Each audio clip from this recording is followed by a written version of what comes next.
Hello there. It is the CyberDudes podcast once again after just too much time. I am your host, Robin Thornton, and I am joined, as ever, by Omar Sangarima. How are you doing, Omar? Great, sir. How about you? Welcome back.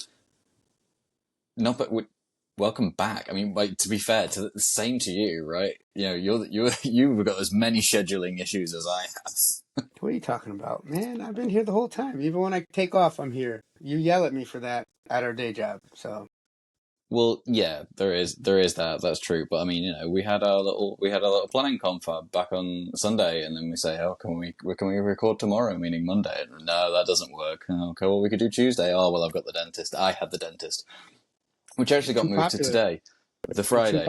That's what it is. Yeah, and then just Wednesday, no, can't do that. Thursday, no, can't do that. Life just gets in the way. It's terrible. So, but we are. I'm determined with some verve now to commit to the every other week. Right? So we're going to move this, hell or high water. It'll be, we'll always be looking 5 weeks ahead in terms of when are we doing any given episode, and then we'll try and get these out on a pretty regular sort of schedule. The bit that really annoyed me about this episode's scheduling was we're now a week behind the news cycle on last Friday's colossal cock-up courtesy of Crowdstrike. And in some people's opinion, also courtesy of Microsoft. Old favourite phrase of mine, opinions are like arseholes. Everybody's got one. And most of them We'll get onto that in a little bit. Sorry? And most of them stink. That's the last part. That's the second part. Of that, you know what? Phrase. I've never actually heard of that. That's like the blood is thicker than water, but the blood of the covenant is thicker than the blood of the womb. People miss off the last bit of. I don't know whether some of those are apocryphal as well, actually, or whether someone just completely made attacked something smart on the end of it. I do know though that I do very much believe that customer is always right in matters of taste. Was actually the original one, because the first bit is far too convenient an excuse just for people to treat customer service like employees like dicks. Your compatriot, right, from the mother country, Richard Branson, inverted that for me at least back in the day, and saying, take care of your people and they'll take care of the client. And I always, kind of picture that as I took that as the replacement for the customer's always right, because, you've worked in straight up customer facing jobs, and so have I. Yep. And some customers are horrific human beings, and some are assholes. They're really terrible, and should get some we will see next Tuesday. Yeah, honestly, and it's just and that's irrespective of gender. Right, I'm using it in the British way. I'm borrowing your use of that word. So please don't send hate mail. But I agree. There's times where you can't don't be that way. Right. So. Moving on. Right, our main segment. If you've not heard about this, what kind of rock have you been living underneath? It's the CrowdStrike. If you haven't heard of this, you're a DPRK agent, or you live in that country. I'm convinced, right? Let's do a callback. You live in North Korea. I honestly, CrowdStrike. What happened, Robin? Good grief. Well, I woke up at 6 a.m. on last Friday, the 19th, to find multiple voicemails from work, the automated notification system that we have where we work. I'm wondering, why the hell do I have multiple voicemails? What's going on? Went straight on BBC News and went, oh, hell. Well, this is going to be fun. Because the headline is something along the lines of CrowdStrike outage affects millions worldwide. And I was thinking, okay, well, this isn't good. And immediately it turns out that on the Thursday evening, CrowdStrike have gone and pushed an update to their Falcon platform, which is an endpoint detection and response suite. It's a very, very good one. A lot of cyber folks really, who use it really enjoy that particular piece of technology. But it had a faulty little file in it which managed to brick the entire Windows operating system and cause cascading effects all the way around the world. From, I think, both Delta and American Airlines were hit with that. They had to cancel flights. Gatwick in London was taken down. I'm pretty sure Heathrow was as well. Sure. The Australians started reporting it first because obviously they are first in the day, right? They're awake earlier, right? Yeah, they have 1 a.m. before anybody else. But to be fair, actually, it was, from what I've read, CrowdStrike were very, very quick to fix out. It was about 78 minutes, but the problem was that by then a lot of the damage had been done. We'll go into specifics of that in a little bit, but before we do, because I think there's a lot of misconception, misunderstanding, general kind of understandable ignorance about what CrowdStrike is, because it's not a household name. It's something really only IT people are aware of. What is CrowdStrike at a fundamental level? Fundamentally, it's the virus. It's endpoint protection. So it's going to be installed. What's an endpoint? Your phones, laptops, potentially servers. I think I touched all the big ones there. It's going to be sitting there detecting whether weird stuff is going on. In a nutshell, how it does that.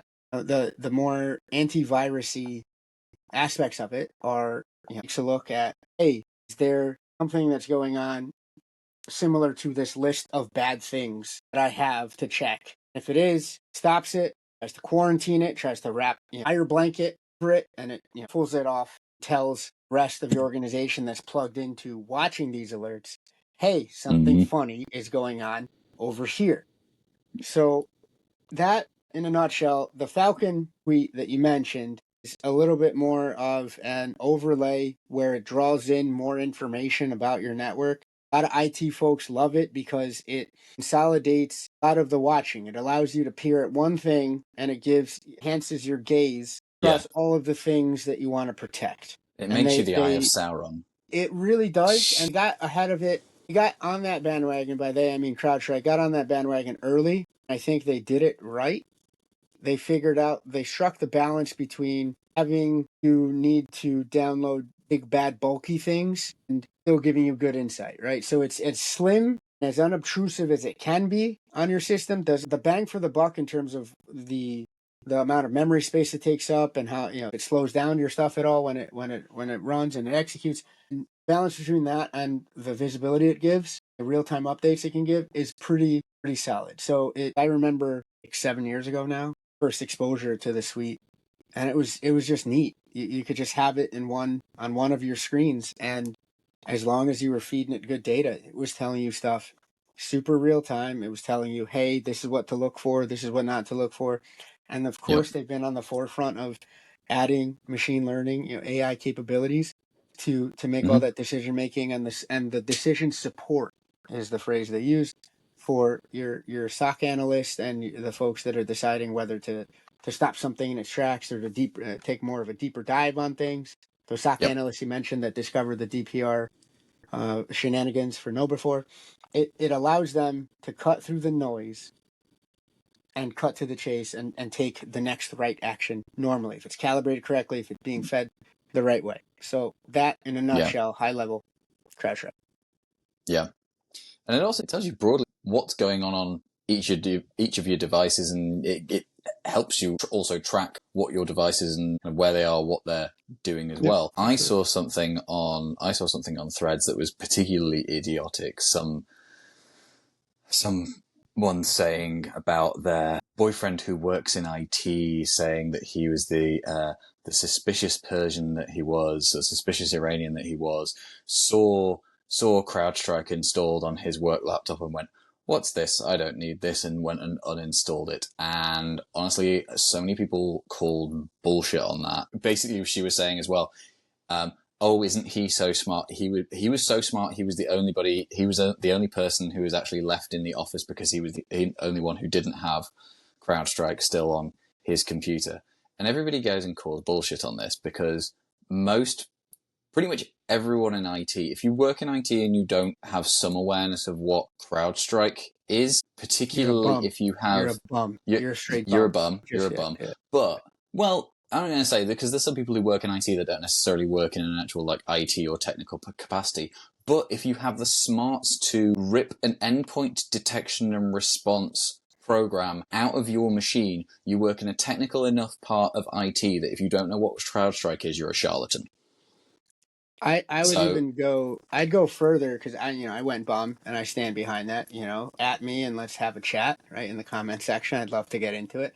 But also, how the hell is that in person's environment configured, right? That sounds like somebody has too many privileges on their local machine to be able to even touch that, right? Because a couple of side absolutely. gigs I have that, they have other endpoint protection. I can't just go in Mm-hmm. there and I shouldn't be able to, right? No. Because for what I do, for like say the teaching gig, why am I poking around and taking off? Yes, I teach cyber. There's no godly reason for me to take off on that other machine. It's Huntress, right? But same kind of concept. It's Yeah. something watching over the shoulder to make sure that nothing nefarious is going on. Not intentionality, right? Maybe I misclicked on something and there's a nuclear bomb going off from an email attachment. Goodness that an EDR will stop that if it happened, if I happen to do that. But if I'm able to do that in the first place without a lot of getting under the hood, and you're configured incorrectly, and nor why would I want to? That's the harder Yeah. question. Yeah. But the point that I'm really making here as well, actually, is that much as CrowdStrike itself, ironically, might sound like a piece of malware, it Sure. is not. It is there for a very good reason. It is there as a defense mechanism against actual malicious software, and you can be suspicious of it all you want. You can have mistrust of your employer on the grounds of, ooh, they're trying to track us and all this sort of stuff. But CrowdStrike exists there for a very, very good reason. If that stuff is not on your machine and yours is the one where the malware gets in, then you're the problem. You're the person who allowed it all in. Just thought of the Taylor Swift. It's me, Yeah. the problem. But that's why I'm giggling here. It's But yeah, you CrowdStrikeless person, you're the problem. It's you. yeah, you become the beachhead to pivot from in No, your organization. precisely. So as much as you like I say, even if you disagree with, oh no, I don't like you tracking me, I'm going to take this off my machine. Even if you actually have the ability to do that, the fact that you are doing it is, number one, stupid and selfish, because you're exposing all the IT, all your colleagues to this malware, which may be a scenario that is, if the malware is nasty enough and difficult enough to eradicate, it might actually be the end of your employer. And and great, now all of your colleagues are out of a job because you decided you didn't want some manner of monitoring software on your machine that is there as a condition of your employment and use of the equipment, and trying to take it off said corporate device is very likely a violation of your company's policies and procedures, which And if it's not, should call state us. somewhere, Yeah, yeah, absolutely. which should state somewhere along the lines that, as as a condition of your employment, you will agree not to try and circumvent security tools.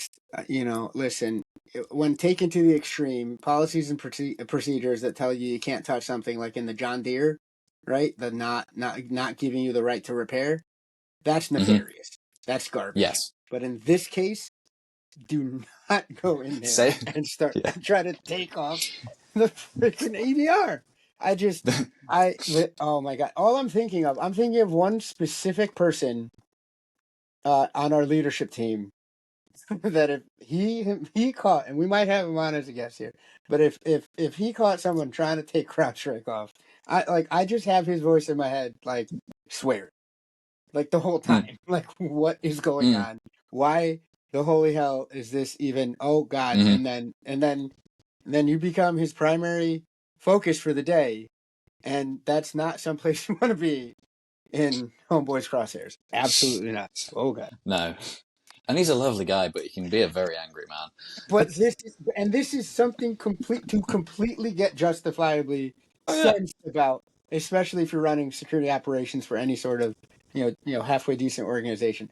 Who is trying to take the protective layer, the protective coating off of an endpoint? I want names and I want them burned to the ground. yeah, fair. So we'll get a little bit more into the detail of what happened. This also hits it's our little questionnaire in our plan of who is affected, right? So blue screens of death started going around. In the UK, Sky News had to suspend a broadcast after the servers went down. In Hong Kong and India, airport check-in desks were failing.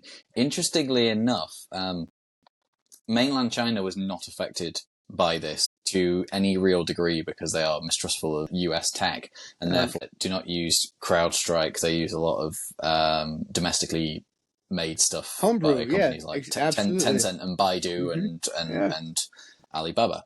Which is why we shouldn't How, use theirs. But hey, that's a hot take. We can well, that's we also shouldn't use Kaspersky since our last episode as well because they're now on the 100%, naughty list. 100%. Anyway, so by the time morning rolls around in New York, as I say, I'm waking up at 6:30 in the morning. There's millions of Windows computers around the world have crashed, and there's cascading effects. There's a thread. Very very quickly, honestly, there was a thread on Reddit, BSOD error in latest CrowdStrike update, which is blue screen of death error in latest CrowdStrike update. 20,000 replies on that Reddit thread. Absolutely wild. All the IT admins are on there. Major airlines fleets grounded, and ultimately this becomes because 12:09 a.m. Eastern US time on the 19th, the update to Falcon was released basically in a big bang kind of manner, all in one go, to all customers. This was a really, really small file as well. It was 40 kilobytes. Yep. And it was just a silent update that was intended to provide latest protections and patches for all of CrowdStrike's customers. The problem was that there was a sketchy file within the update. It's suspected that it's actually been there for an awfully long time, but nothing had yet triggered it. So Falcon protection operates on Windows at something called the kernel level. So tell us what the kernel level is here, because this is a terminology that not a lot of people are going to know. Kernel level is your first principles, right? Anything that starts or lives on your device embedded at the kernel level is going to be really early. You flick the switch. It's going to run with normally really high permissions, right? It sets the table for everything else to then be built on top of it so that when you look at your screen, you get what you normally see. So, but it's the basic, it's that part of the brain, if you're comparing the computer to a human brain, it's that part of the brain that evolved first, right? It's that stuff that controls like your breathing. It's the stuff that controls all the involuntary things that you don't want to have to think about, or else, I'd probably stop breathing, die. I definitely wouldn't digest my food. All that involuntary, nervous system type situation. That's where, the kernel, that's what it means when you're talking about, kernel levels at a high level, at least. And it's incidentally, right? The longest time, and this is not something that I'm going to vacillate on here too much, right? We can talk about the patch and hygiene stuff. I think we're going to touch on that. People have gone, well, that's what you got for, in CrowdStrike to run at the kernel. Yeah. Need thing to do so. Else, you can have amazing protective suite, doesn't quite run at that low level, and you fire up your machine.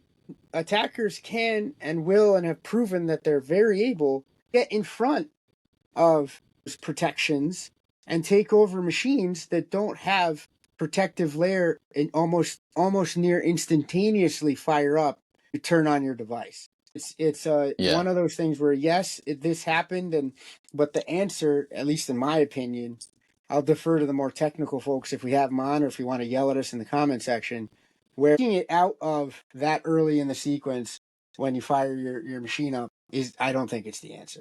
No, well, I'm not gonna I don't know enough about the various architectural facets and possibilities with the Windows operating system here to opine on that. But yeah, fundamentally, this kernel level situation is CrowdStrike running at one of the most foundational levels of the Windows operating system. The kernel, the kernel level piece is a paradigm that transcends different operating systems. OSs, There's yes. kernel level operations and privileges within Mac and Linux software as well.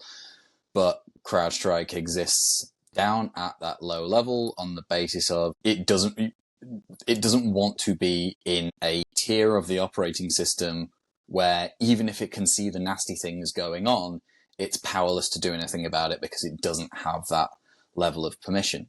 And there was a particularly asinine comment that I had used to respond to me with regards to this issue, which was, oh, we're automatically assuming that malware can run at the kernel level.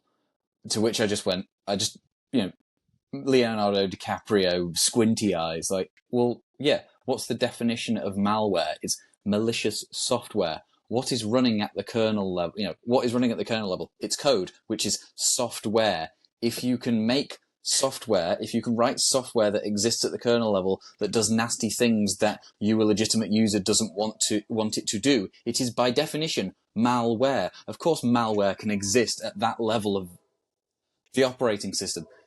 Sorry, rant over. But the point is that, whether you agree or not with the fact that, with the way that Windows is architected in that, a guff file, which here it was the driver, the piece of software that allows Falcon to operate that low down in the operating system. That driver caused a memory issue. So it tried to access a piece of memory within Windows that wasn't valid, and the entire operating system noticed this, crapped itself, and fell over. The very fact that is a thing that can happen. This is where a lot of the blame being directed towards Microsoft is actually coming from, because they have created a system that will fall over if somebody puts a file that tries to look for invalid memory in there, for example. This was a complete accident.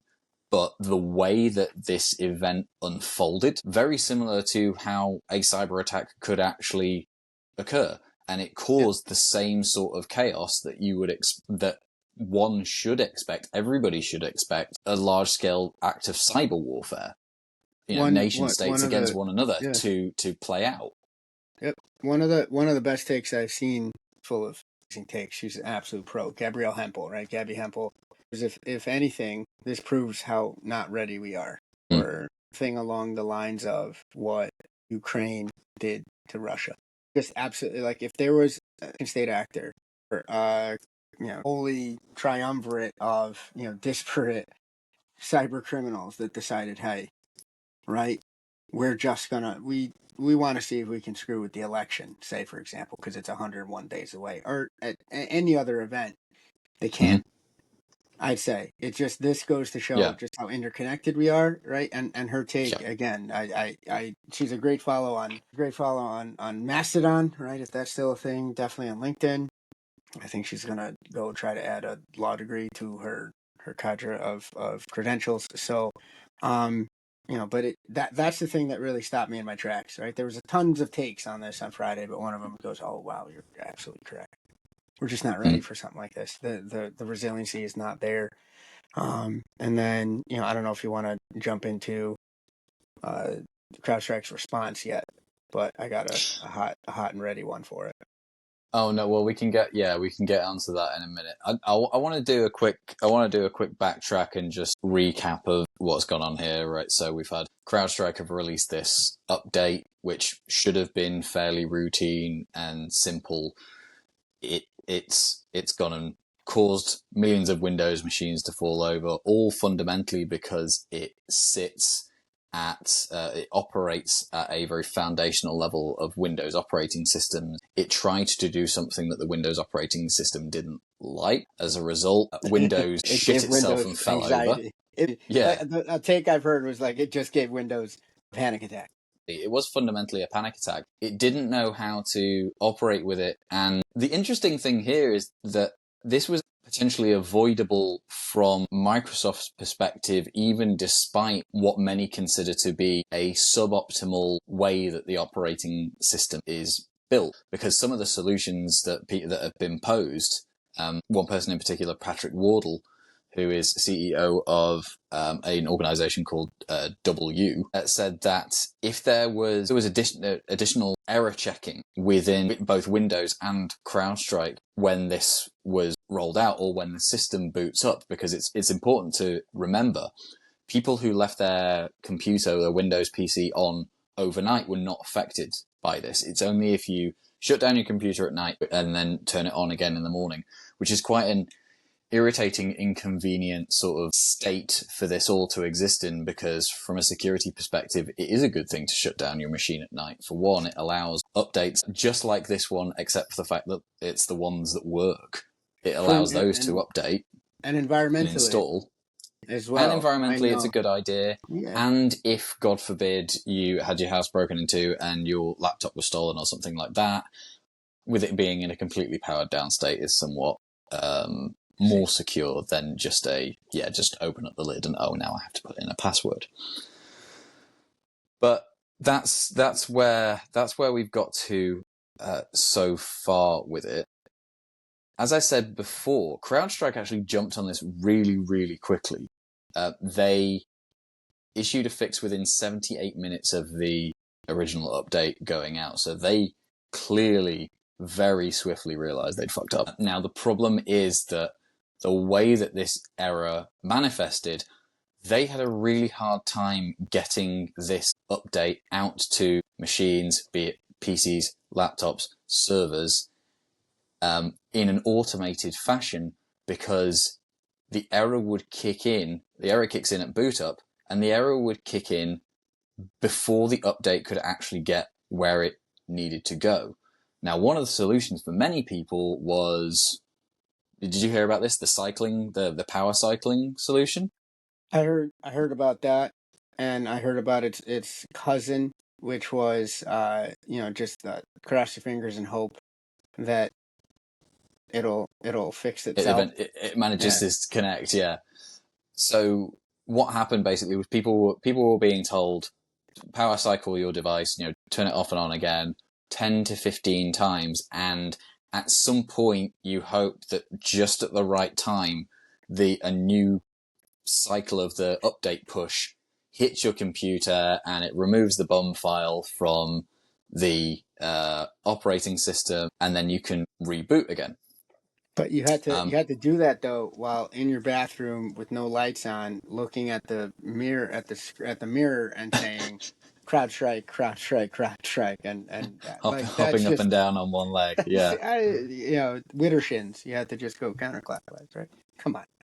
Yeah.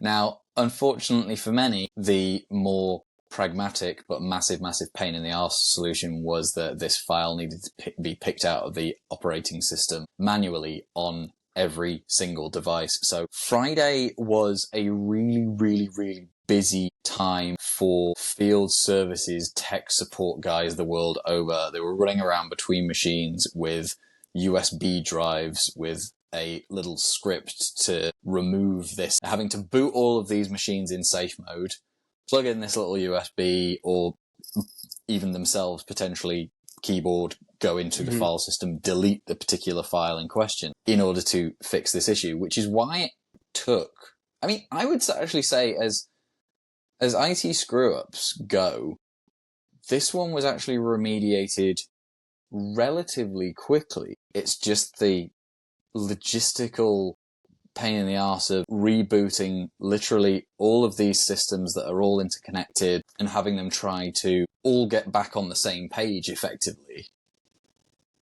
in a world that is very reliant on 24/7 technology working all the time. And it caught everybody but unawares. Yeah, and of course, right? You wake up and you're like, "Oh no!" I got the same text messages, voicemails, and emails, but I think part of the flavor that I got was it truly wasn't a cyber attack. get into the hair splitting of, was it a cyber incident? Was it a disruption? Was it a malicious Yeah. disruption? There's all sorts of keyboard armchair people after the fact. But I think the flavor I got was because they knew it wasn't malicious, folks were like, okay, we have a fix, we'll get to it. At the very least, there's not a clock running down where somebody's trying to root around and steal data. Or That's true. it's not That's where true. we hit it with the first fix and then it's flipping the script on us and it's we're playing whack-a-mole and trying to figure out how to quarantine this and stop it. So that was a blessing, at least a slight one Yeah. in disguise, for sure. Yeah. Yeah, you can do the fix without knowing that you're having to play defense at the same time. That's a really good, fair point. It didn't stop some people trying to spread bullshit online that it was a cyber attack, and quite frankly, if you were one of those people, you can go to hell. Please do not cause please do not cause undue panic based on speculation for which you have absolutely no evidence or grounding, simply because you want to be the special person that's spreading news. Like, are you talking about the conspiracy theories? Because I don't want to get into them. No. I was just talking about people who were caught, like people who were at airports and they were caught up in it and putting on their posts somebody saying it's a cyber attack. Like, shut the fuck up, you narcissist. You've had nothing to substantiate that claim. And in fact, BBC, CNN, Fox News, Reuters, Associated Press are awash with "this is not a cyber attack, a cybersecurity company fucked up." And so you've got rafts of information that actually dispel your bullshit that you're peddling. And Crowdstrike itself, one thing I do have to commend them on is how quickly they got the fix pretty quick. Let's not dissemble there.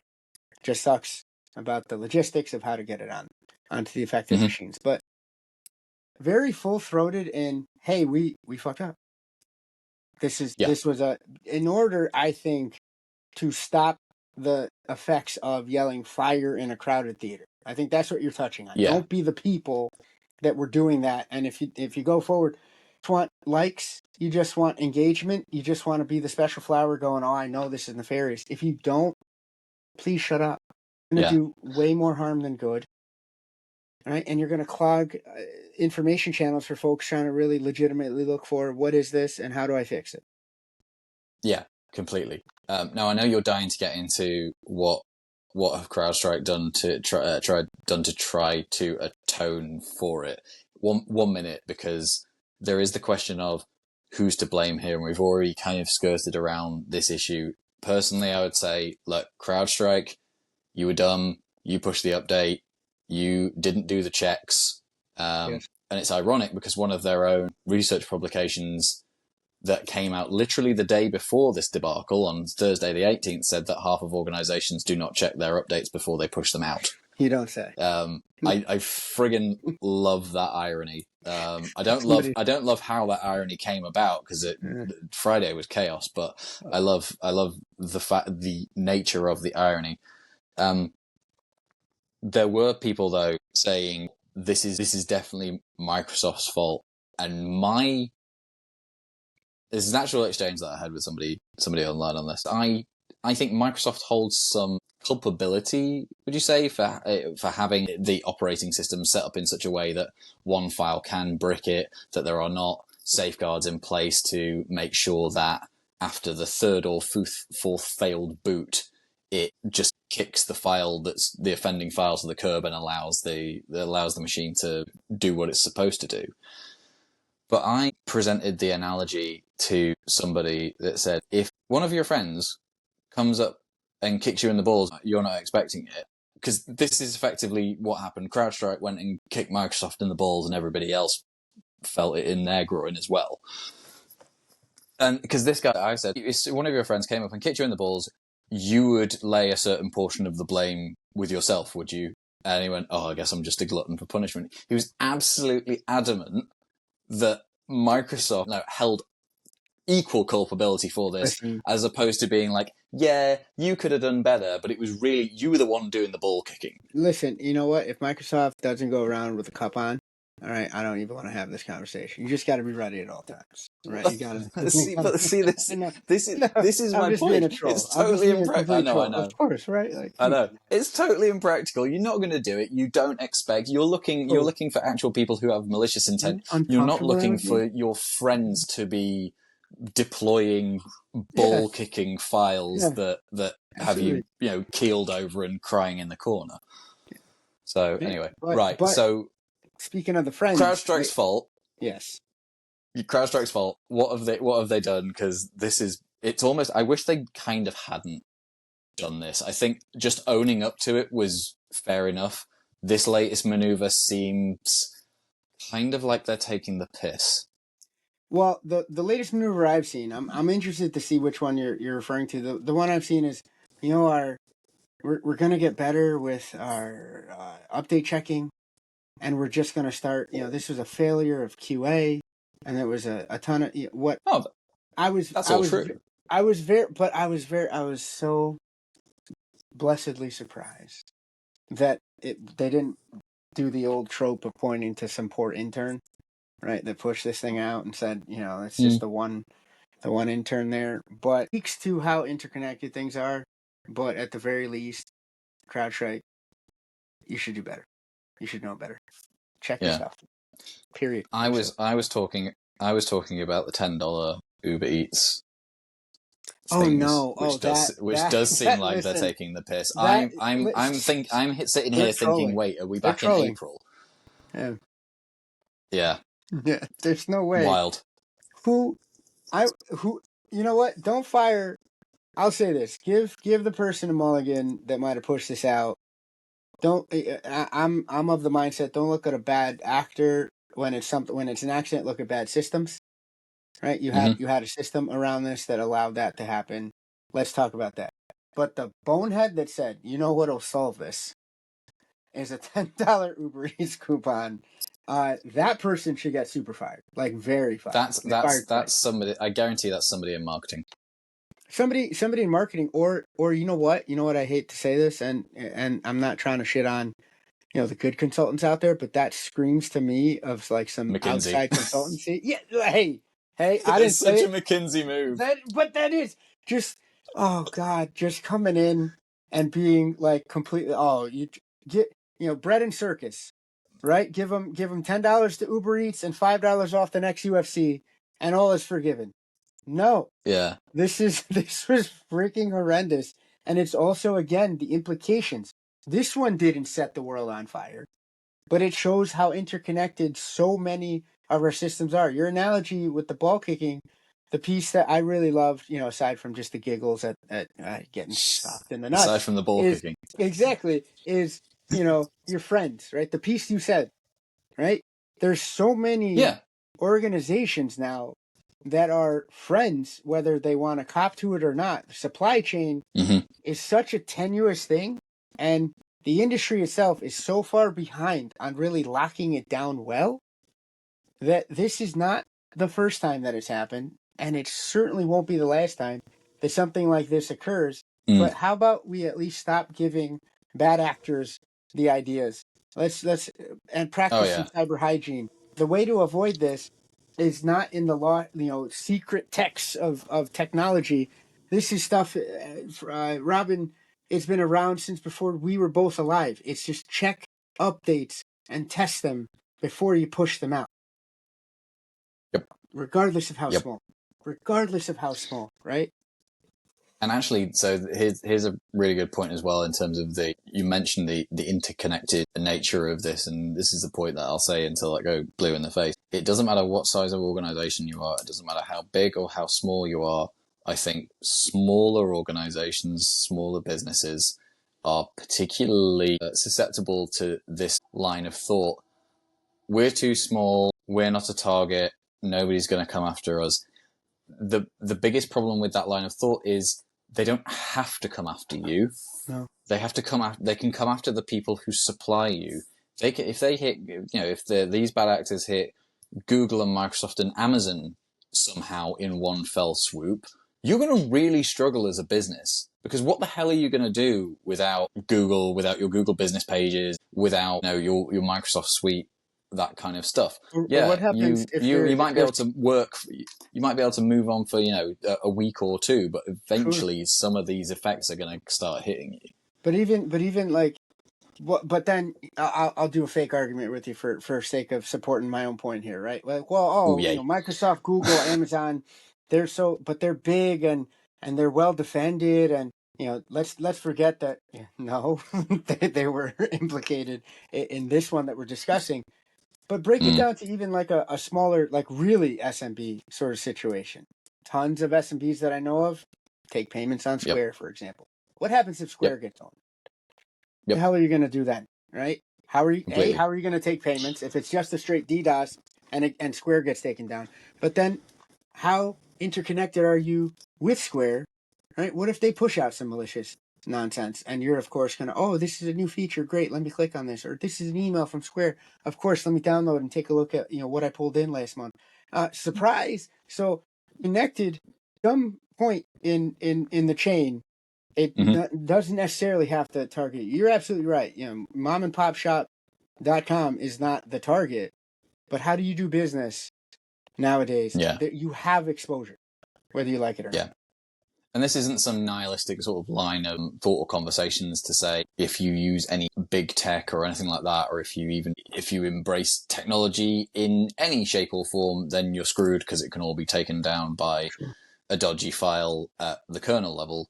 This is not what we're saying at all. What we are saying is accept that these things can happen, accept that you may well suffer some effects, if not directly, then indirectly from these kinds of events happening, and have at least some semblance of a working idea as to how you get around those particular problems.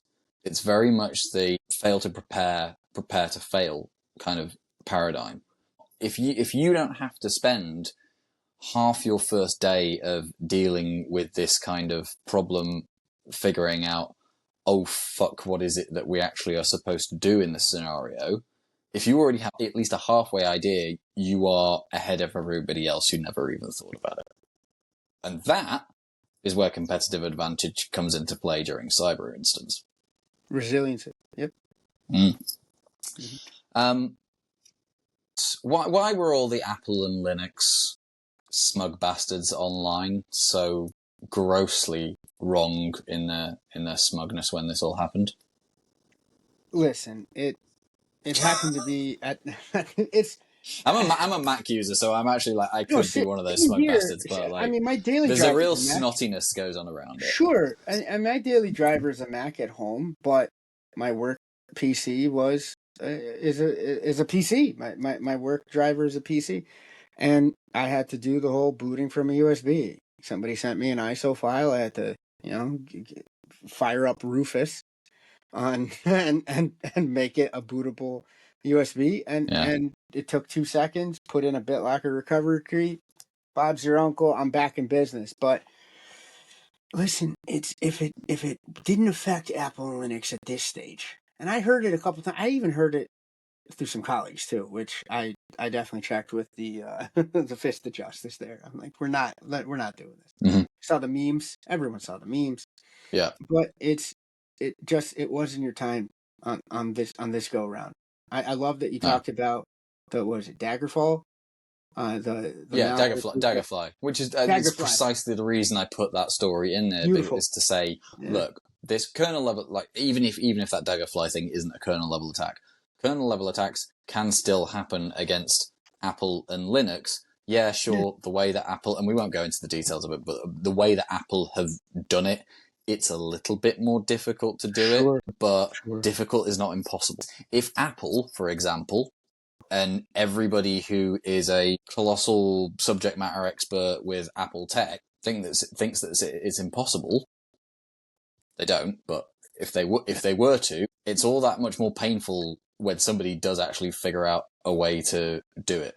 I remember when the PS2 and the PS3 came out, and Sony each time at launch said this thing cannot be chipped, and in order to play copyright games, and literally within Like 12 hours of I was gonna release, say the same both day. versions, yeah, exactly. Both versions, however many years apart, in terms Yeah. of their release dates, were chipped on the same day, on release day. Yeah. So it just goes to show, actually, no, as much as you think that you've got your defense all sorted, particularly if you go shouting about how you are invulnerable, impenetrable, infallible, somebody will take that as a challenge and they'll do it all that much quicker. Absolutely. Everybody's gettable.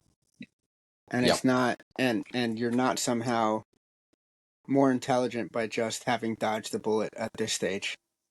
Mm-hmm. It's like, why, and why laugh at others' pain? That's the No, aspect no. of it that I couldn't quite understand. Right. So everybody's saying, "Oh, this wouldn't have happened if more stuff runs on Apple and Linux." Not this time, no, but it doesn't mean that it can't happen. The other thing that I did see as well, is lots of people saying like, "Oh, but this shouldn't be happening. All the servers are Linux." Clearly not. There's a lot of Windows stuff lying around. There really are, and for good reasons. Right? This is not a thing for us to say you have to pick, because what are we saying? Single points of failure are the devil here, right? That was, there were single points of failure that didn't serve CrowdStrike in the way that the kernel is architected in Windows. Same sort of deal, right? Why can't it be a hair more resilient? Put that on the shelf. But yeah, the answer, let's switch just to Linux, right? Or just, Unix, right? Inix, whatever, however you want to do it. Then it becomes more profitable for malware to get aimed those environments, and then you're just going to see the prevalence happen there too. So come on, guys. Yeah. All that happens is you just shift the point of attack. If you take all of those servers and they're on Windows and you just make them all Linux, then everybody just starts targeting all the Linux, and then when this kind of debacle happens next time around, everybody starts shitting on Linux as a technology. I remember this from 7 years ago with NotPetya. I remember, actually, it was a year or two after the attack, but I remember colleagues who had worked very closely in recovery efforts for organizations that had been crippled by NotPetya said, because NotPetya was, again, another Windows thing, didn't really touch Linux or anything Unix. Those guys said the people who fared best with this were the ones who had the most heterogeneous technology layout.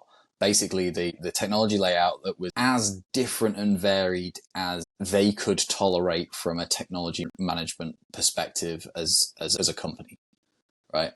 Mm-hmm. Because it meant that much less of their estate was kneecapped, basically, by the malware. But yeah, if you do put your eggs all your eggs in one basket, don't be surprised when you have no eggs when you drop the basket. Science. So the fallout from... I'm not going to go into the broad fallout because I think lots of people have experienced it in their own various different ways, be they senior management at companies or just somebody who was stuck in an airport and couldn't get a flight home for grounded flight. But on that note, the Department of Transport are actually investigating Delta over this, which presumably goes to the point of why are you so Windows heavy and got completely, to use a phrase I said before, heavily kneecapped by this incident. I love that that's the question that the Department of Transportation is asking, versus locking arm in arm with CISA and trying to go, hey, how can we just make you more resilient? Whether you're on Windows, whether you're on Linux, whether you're on anything else, they're asking.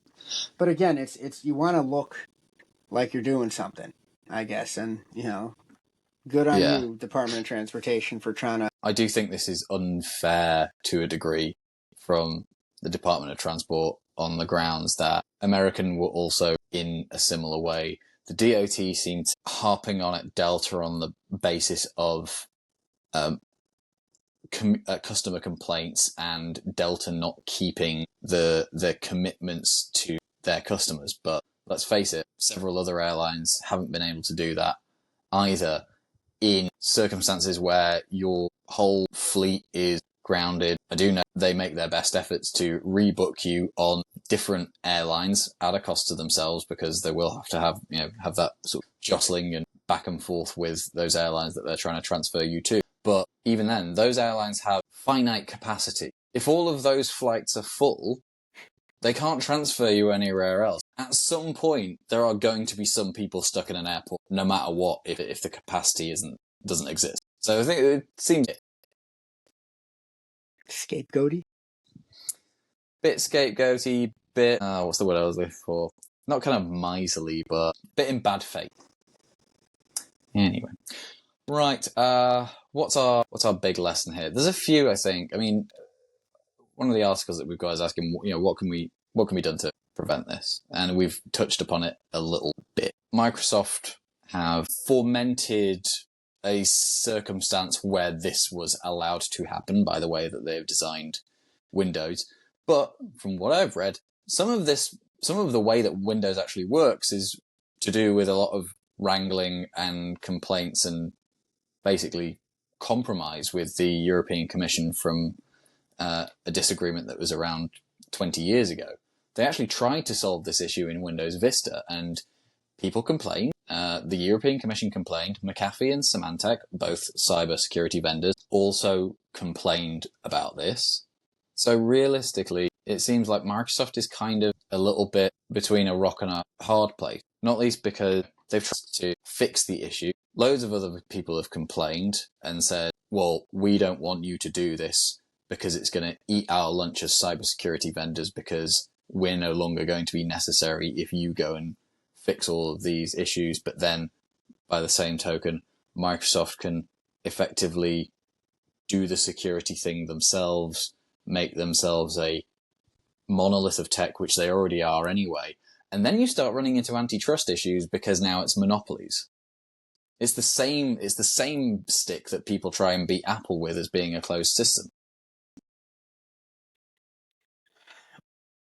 I like that you brought up McAfee, because this was, and again, those theories that we won't get into brought over, right? The CTO part of the McAfee nonsense, and then now he's at CrowdStrike, and does he just bring this stuff with him, bring them up to get acquired, right?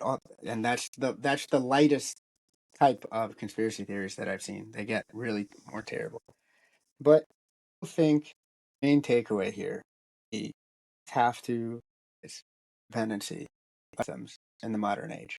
And when you're sitting there and vetting potential partners or medium business, you're probably you're taking a look at what you can buy, right? If you're an enterprise at the size where contracts for this sort of stuff, contract that we demand this type of when it comes to patching, when it comes to updates, this type of notification.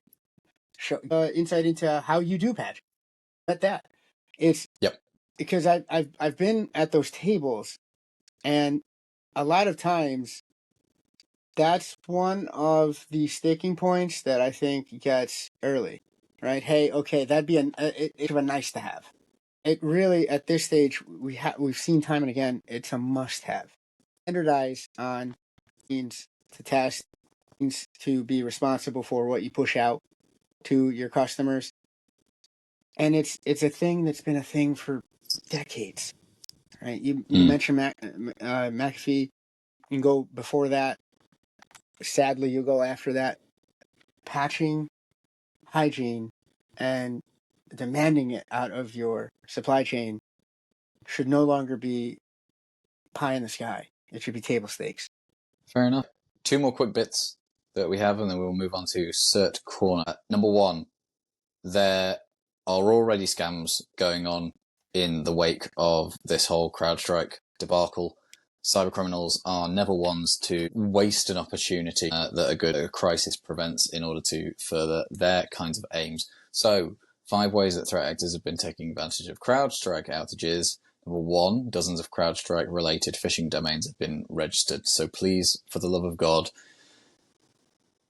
do not take at face value any emails that you receive with regard to this CrowdStrike issue, especially if they are sending you links to domains such as CrowdstrikeBlueScreen.com or CrowdstrikeFix.com, anything like that. Be very, very skeptical of those sorts of things. There's been remote access Trojans spread, masquerading as a CrowdStrike hotfix file. Remote access Trojans are programs which can remotely take control of your computer. There's been a Word document containing Microsoft recovery tool instructions that actually is an information stealer. So be wary of Word documents with those instructions. Now, what else have we got? Handala hacking group claims wiper attack leveraging fake CrowdStrike fix. Again, another piece of craftily and swiftly crafted malware. And frankly, the final one is very much this has just shown the possibility, or this has just shown the world what the possibilities are. So we're looking at potential attacks that cause blue screen of death outages being a thing for the future that we may just have to get used to, and the industry is going to have to plan around, manage. Yeah. Yep. The final scam piece there, be wary of any support, offers of technical support with regards to the CrowdStrike issue. It honestly should largely be fixed now. Microsoft should be your only port of call if you do not have dedicated, trusted tech support staff that you can go to. Sure.